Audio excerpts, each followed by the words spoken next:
hopefully that makes an improvement. Yes. Yes. We will. Yeah, and we can hear you just fine. Right. And that's why I want to say welcome. Okay, reset, reboot. We already said our receptivity statement and wanted to let you know that we have some new equipment in the house and it's running us in circles, but we're here now. Our musicians today are Jared and Shawna Namaste, who are practitioners living in Sacramento, who have not made the trip up to join us. They have a very busy schedule. They recently started a new business and it's thriving. Yes, they are making help to people who are creating organic food beds in their homes or in yards, and it keeps them hopping 7 days a week. So congratulations to them. But they did take time this week to record some music for us. And so let's share some of that music now.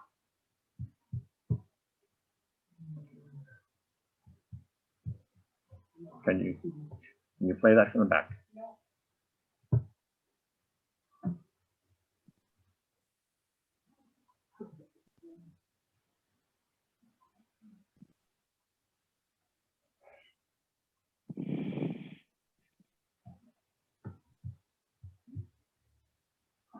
Why don't I share it from here?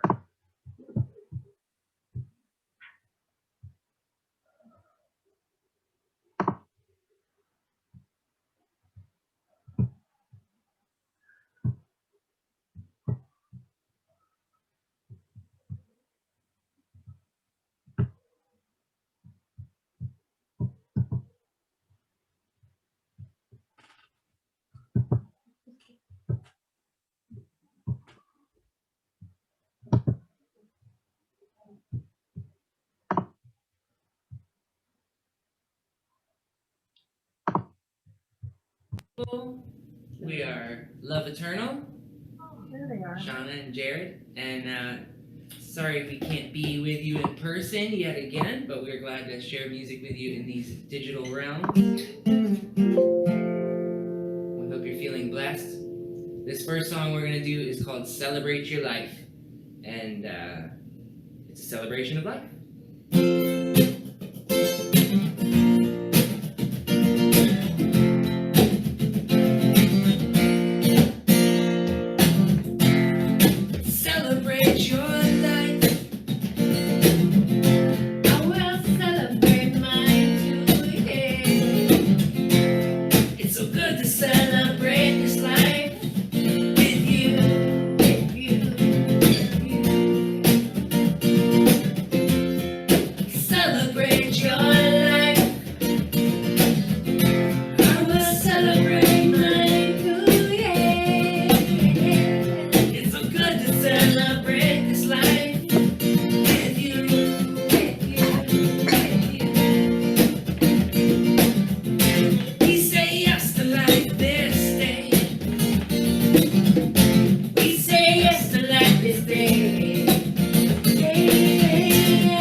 Like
with you.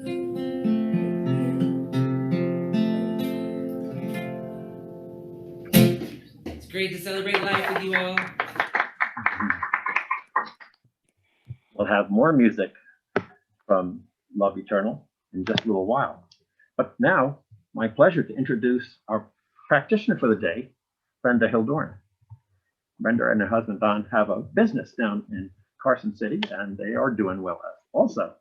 And it's just thrilling to be surrounded by such talented people. Brenda, will you join us for the reading and the sacred prayer?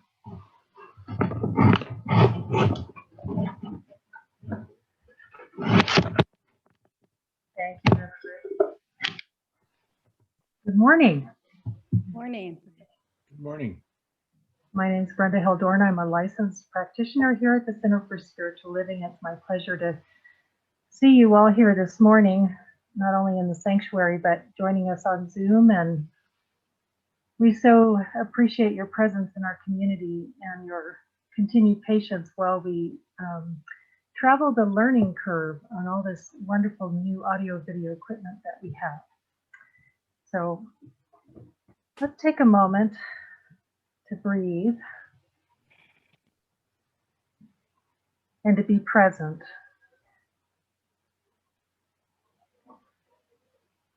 Well, we come together as a community to recognize that there is just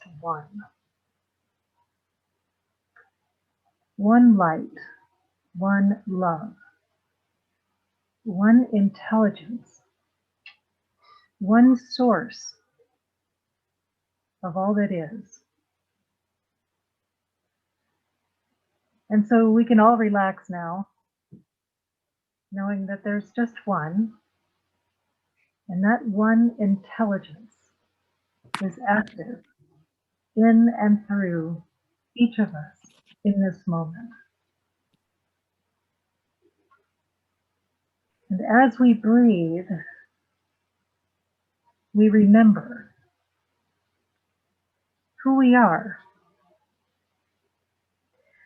and that we have come here in form to express the nature of the one into the world, to be the light, to be the love, to be the joy, the laughter, to be the beauty, to be peace. And knowing that the one lives and moves and has its being in and through and as us, each one of us, we can relax. We can let God be God in us. And so in gratitude, I let go of all of the efforting,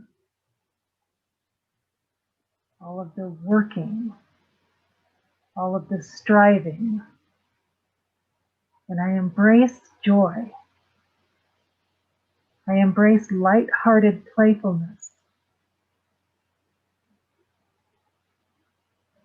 This is the one expressing into the world. And I'm so grateful. I give thanks for this teaching, for knowing this truth, and for allowing it to be. I release my word into the law, knowing that it is already returned fulfilled. And together we say, and so it is. What is? So this morning's sacred reading is from Living the Science of Mind by Ernest Holmes, in keeping with our theme this week.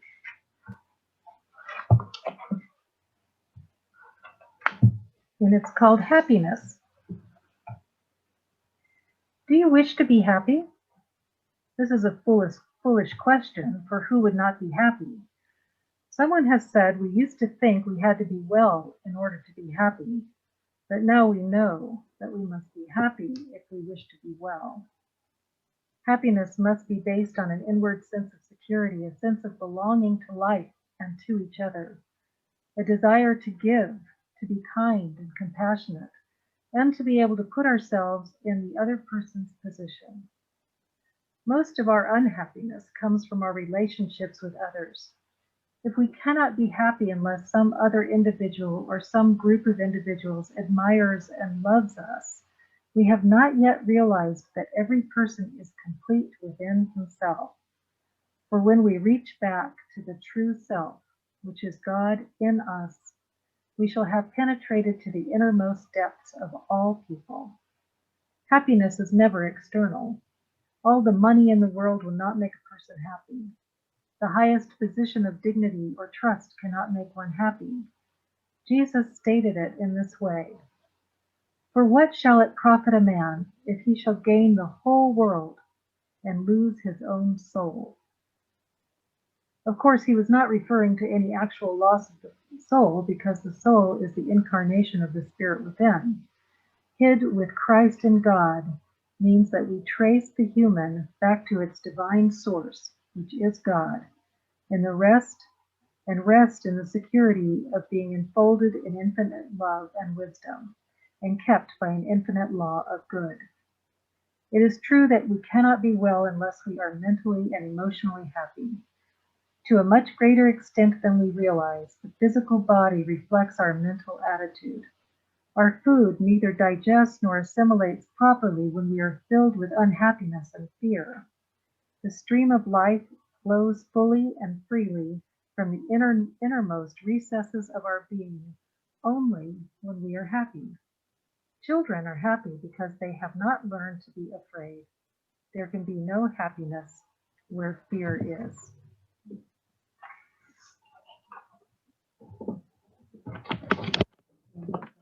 Reverend Rick back, and I think we're going to have another song.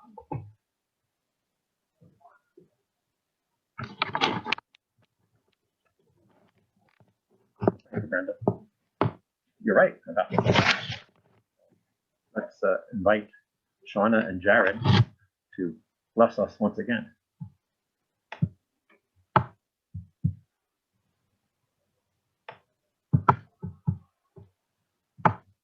Greetings. We are still loving. Yes, the love eternal. Now we to get everybody else online here. There we are.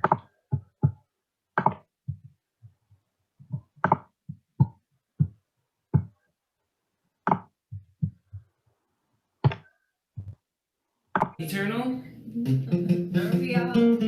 And we are going to play a song for you called Feeling Better that we sang for you before, so it'll be that much easier to catch on and sing along with us from wherever you may be. And claim it. Claim it.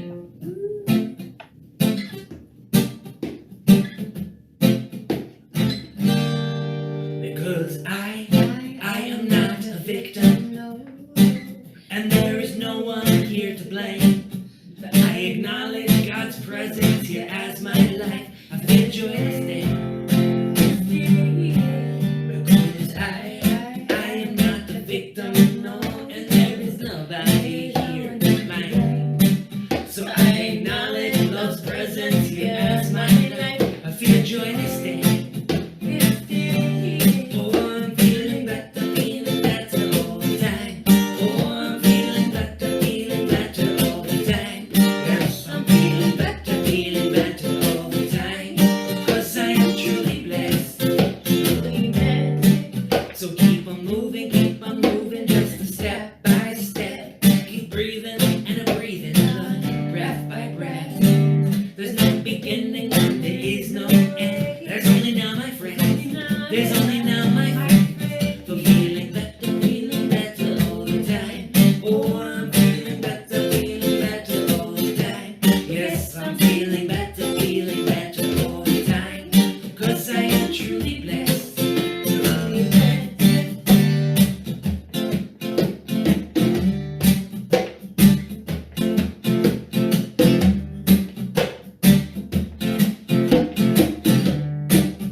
on living like you got this whole world right beside you. Don't you skip it the dance, yes you do. Yes you do. And keep on living like you got enormous power within you, 'cause it's true.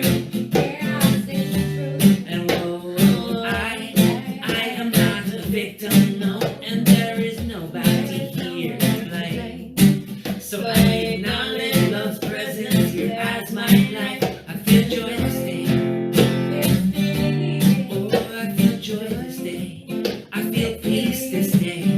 I feel faith in humanity this day. And then I go into a place inside where everything will be alright. I know everything's okay. Oh, I'm feeling better all the time. Oh, I'm feeling better all the time. Yes, I'm feeling better all the time. 'Cause I am truly blessed. You can sing that along with us. I'm feeling better all the time. Oh, I'm feeling better all the time. Yes, I'm feeling better all the time. 'Cause I am truly blessed. One more time. I'm feeling better all the time. Oh, I'm feeling better all the time. Yes, I'm feeling better all the time. 'Cause I am truly blessed. All right. Your best. Yes. Okay. Well, today's talk is called A Playful Pause.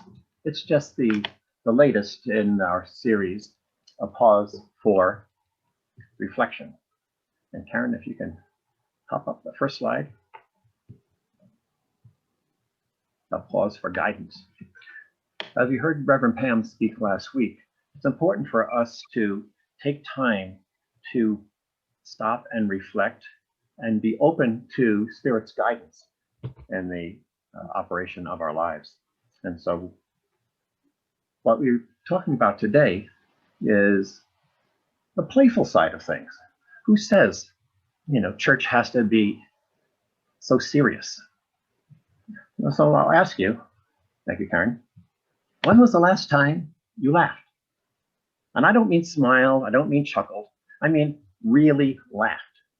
The kind of laugh that makes your sides hurt and your eyes tear up. I mean, really, a belly laugh. Has it been a week? Has it been a month or a year? Can you even recall the last time? Okay, how long has it been since you experienced something that was so profoundly beautiful? It made your emotions well up. Sometimes holding a newborn baby does that, or hearing a toddler laugh, or embracing someone that you love but you haven't seen in a very long time. All of these are opportunities to feel joy. And I'm going to make sure that no one else. If you could pin me on that, thank you. Joy is one of those God qualities Brenda mentioned in her talk here today. That joy is that one aspect of God, whose source, that he shares with us. If we but stop, look, pay attention, and accept it. Because God as a source is infinite in its goodness, infinite in its sharing, always providing, always making available. And more often than not, the challenge is with us being open to it and accepting it, thinking for one reason or another, we're not worthy, or it's not there, or I don't need that. But God is always giving in the amount and at the extent that we accept it. And it's not just joy, it's love and it's life, it's light and it's peace and it's power and it's beauty and wisdom. All of these God qualities are available to us all the time. In his book, discover a richer life, Ernest Holmes reminds us. Karen?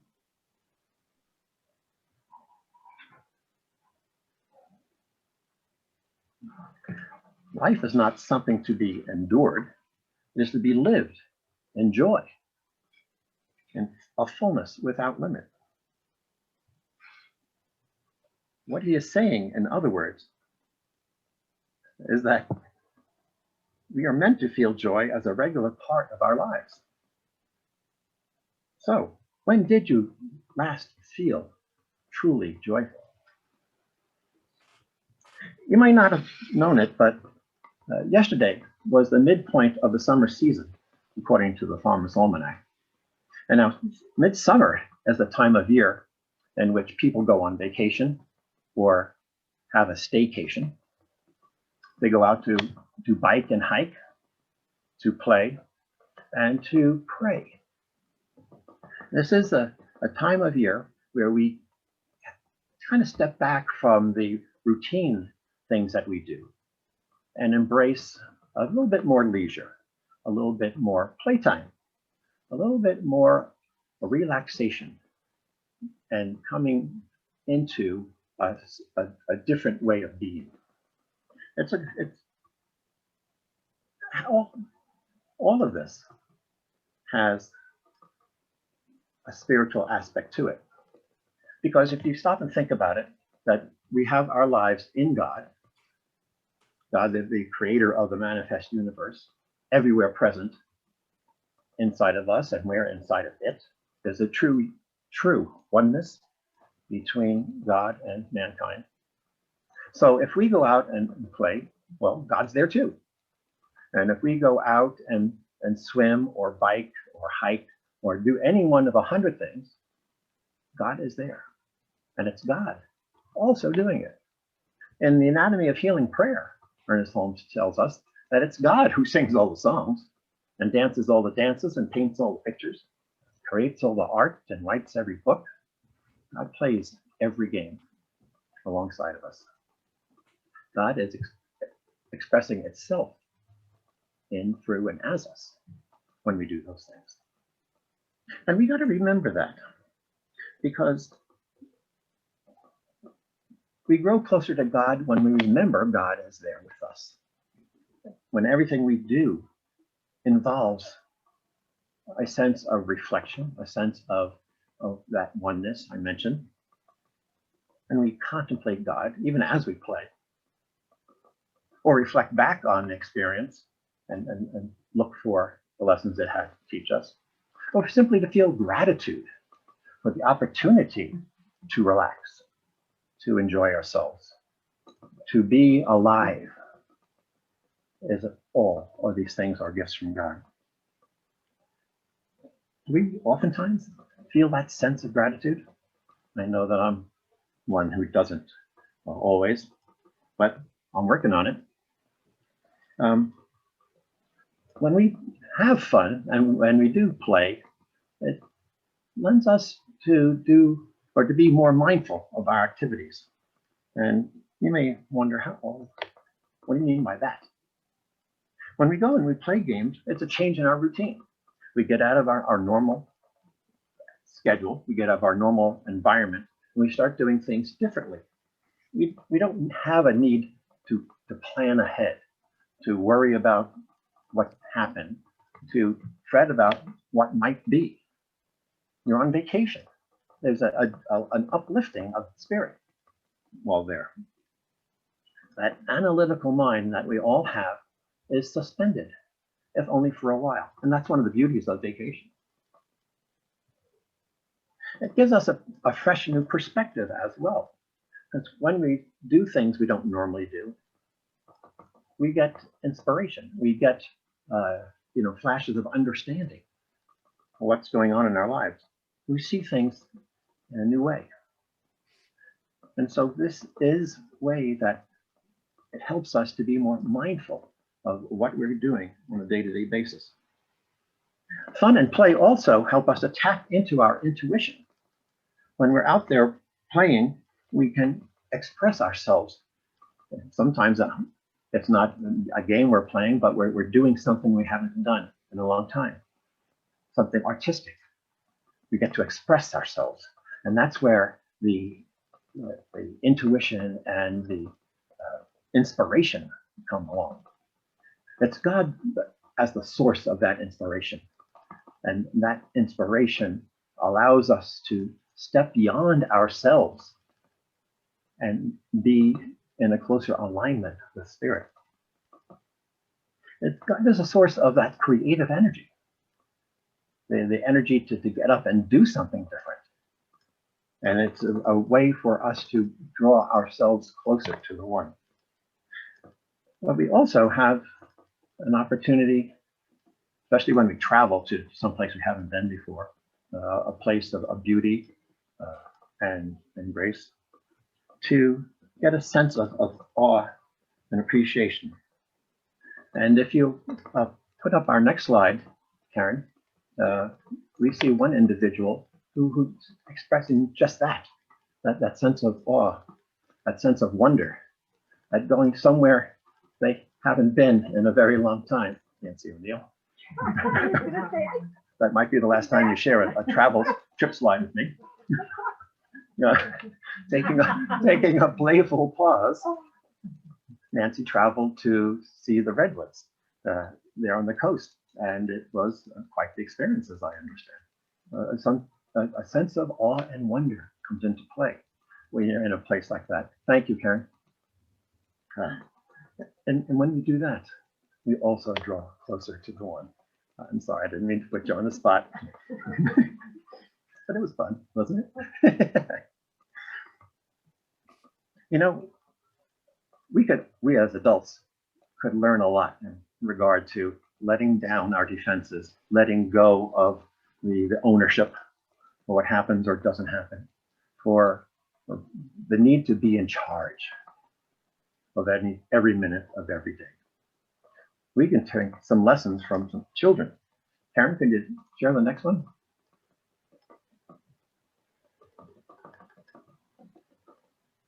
If we were to take our cue from the children in our life, or the children we see at the playground or at the park, at the beach, we would know that they are masters of invention.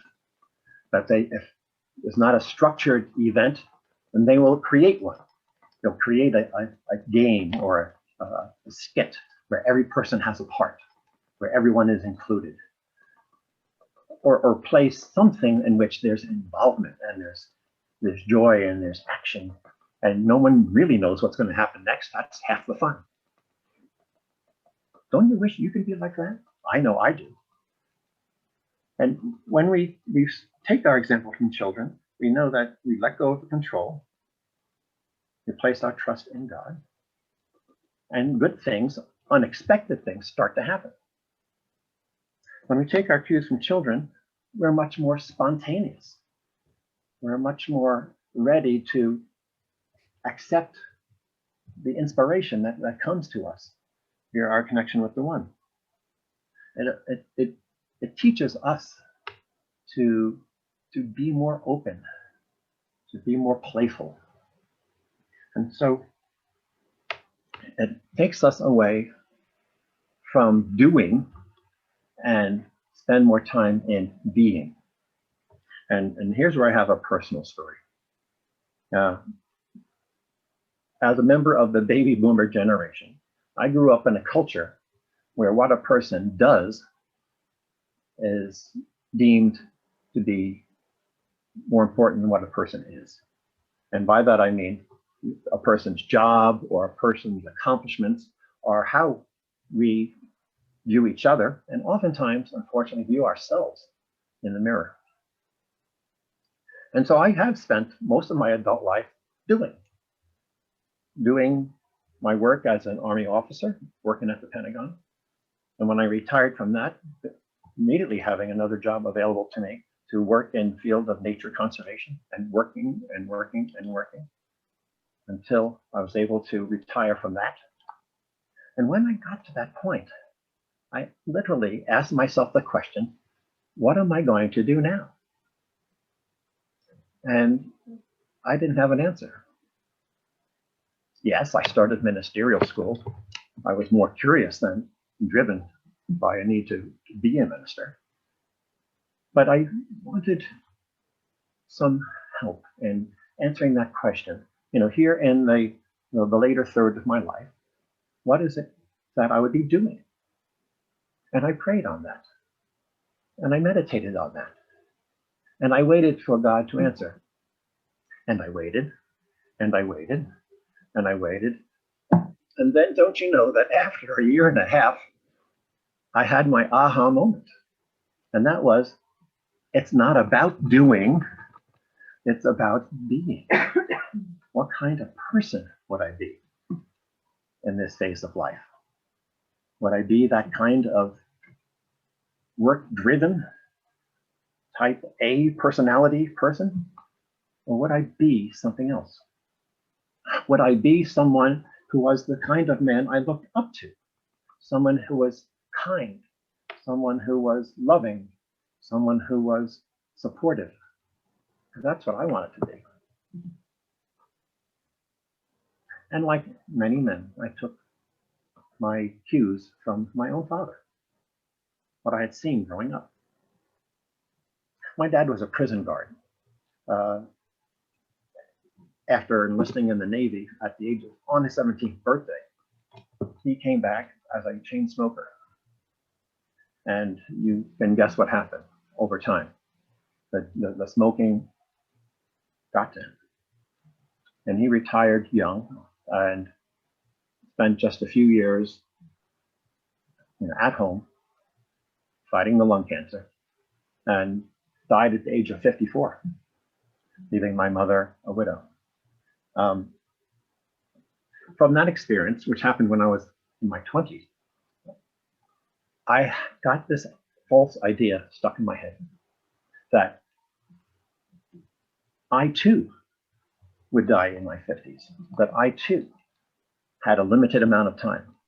And that turned me into the type A person who wanted to get it done now, impatient with other people, and very much driven to achieve what I came here to achieve. Because my time was short. Heck, I was going to die. What I came here to achieve, I recognized early on, was to leave the world better than the way I had found it. That is to say, in any kind of way possible, to make it better. Not just for me, but for everyone.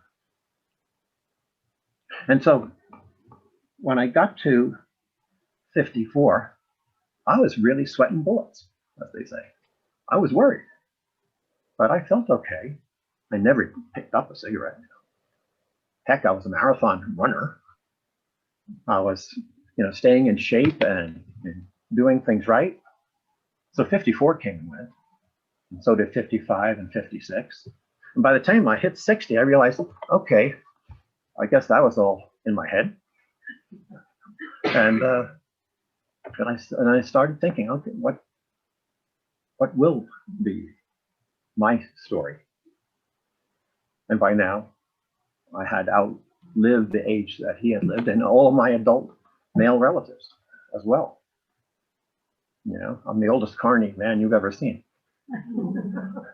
And so that's still a work in progress.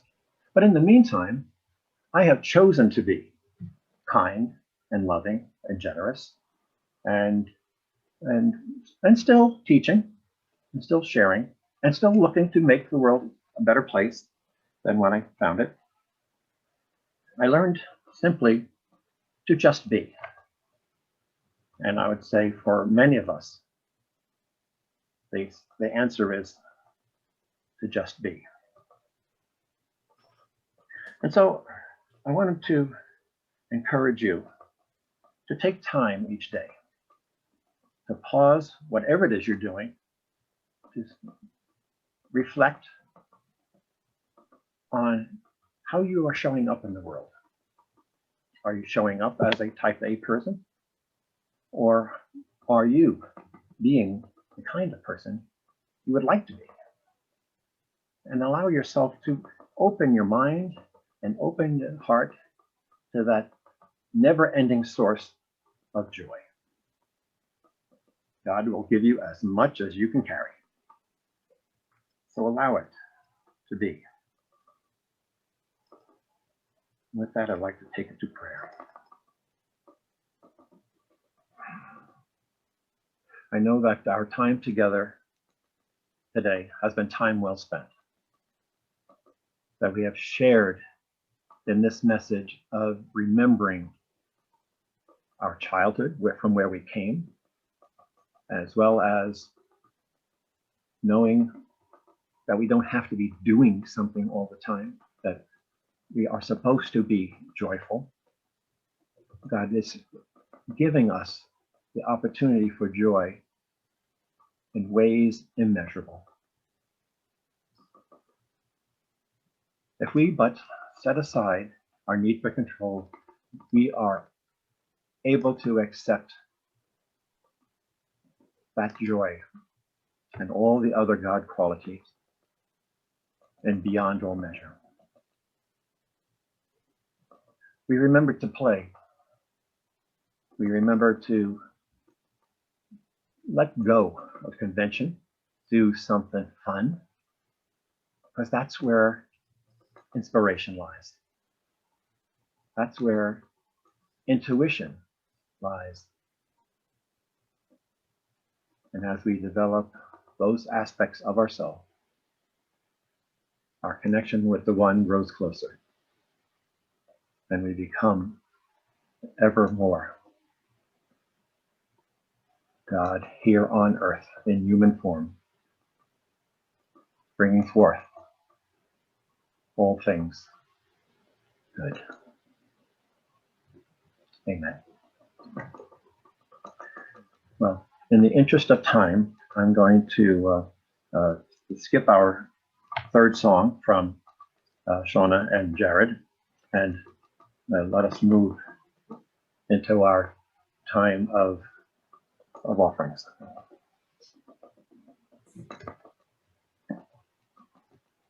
First song, please. Thank you.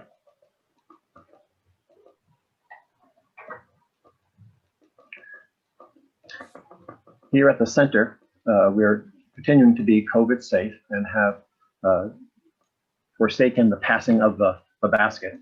We do ask that if you choose to make an offering to us, that you leave it at the basket near the door.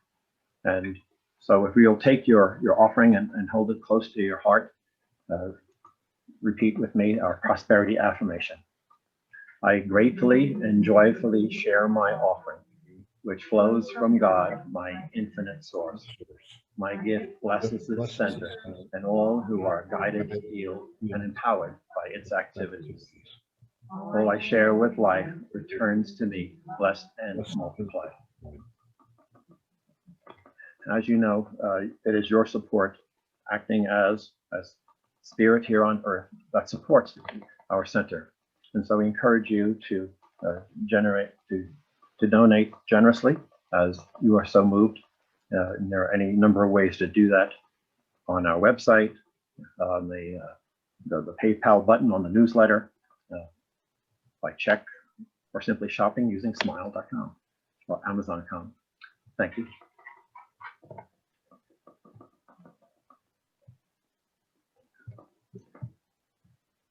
Okay, we're going to skip the song, the offering song, and go straight into our announcements. And here's where I need to catch up on my notes.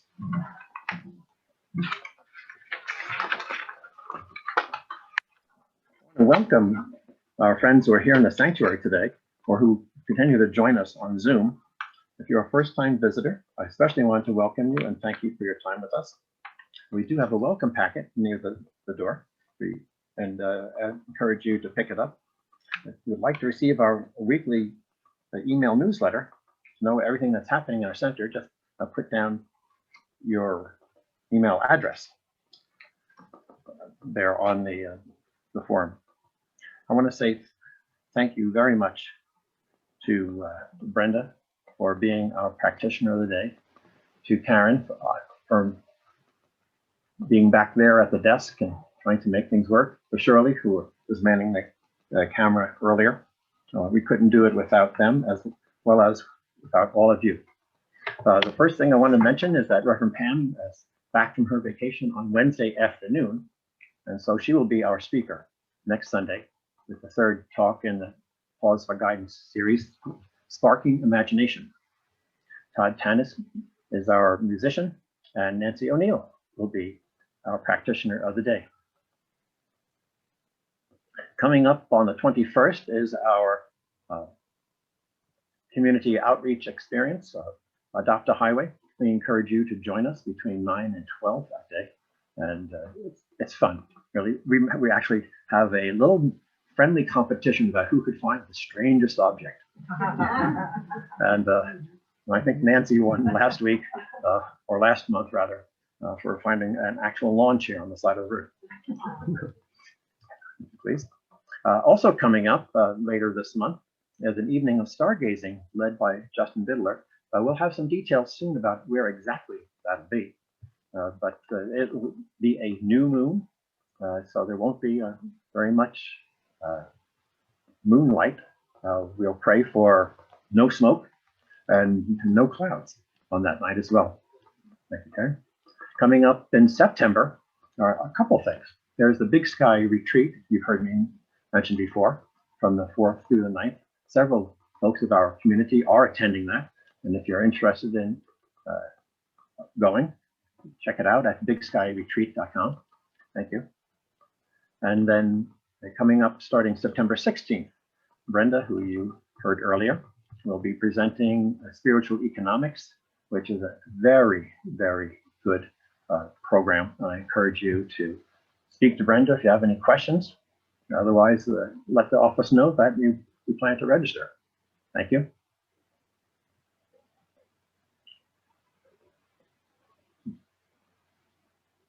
Okay, one thing that did not have its own slide is the announcement that we'll plan to have a spiritual living circle established in late September, led by yours truly, that we held during the week in Truckee at For Goodness Sake.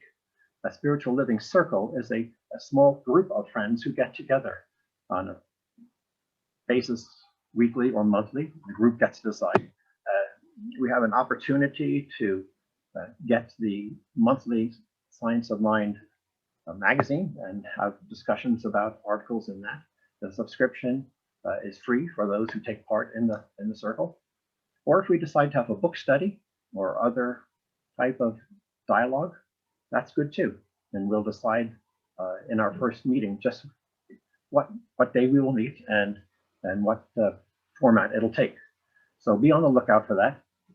I myself will be on vacation in the early part of September, so this won't happen until the later part. I can do that on Zoom, yeah. That way folks who are in Carson City or Minden or Sacramento can also take part. Okay, ongoing events, these are all on Zoom. Our Sunday celebration, you know. Tai Chi still takes place on Thursday afternoon. Meditation happening on Thursday evening, led by Mary McEnany and Penny Scholler. It starts at 5, though there are exercises to get you in the spirit of meditation starting at 4:30. The 2 programs led by Sue Pipel are on break until October. And so be on the lookout for more information about when those restart. Okay. And yes, our bookstore is open. It doesn't look anything like this, but it is there for you to peruse, to see what you may like to check out. And there are also a number of books that were donated by Jerry Meyer's family upon her passing, which are available for sale right outside the door. I encourage you to do that. Well, this takes us to the end of our service. I would like to introduce the practitioners who are here today. That's myself, of course, and Nancy and Brenda and Shirley. We are all available to you if you would like to have a 1-minute miracle or have a conversation after of service is done. We couldn't do it without our practitioners. And so thank you, ladies, for all that you do, both here on Sunday and during the week. If you would like to have a prayer said for you and maybe don't have time after service, please feel free to jot your prayer request down and put it into the box here by the door. And our practitioner of the week will be happy to share that with other practitioners and get the prayer started. Well, we will have a closing song, then our affirmation. And after that, we come here in the center, at least, we will have our hospitality time. And so the song is, "You Are the Face of God."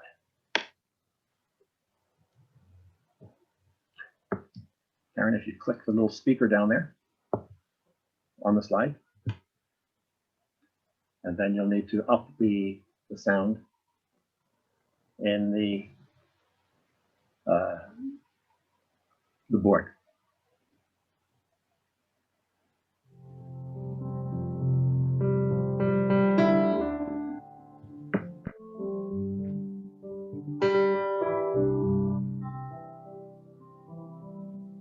You are the face of God. I hold you in my heart. You are a part of me. You are the face of God. You are the face of God. I hold you in my heart. You are a part of me. You are the face of God. Okay, again,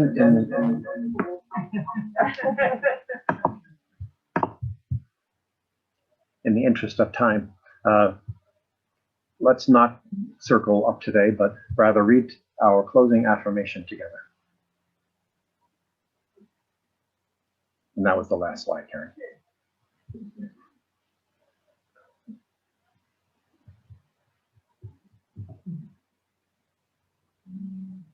I take time today to play with and as spirit, and so it is. Amen. Thank you very much.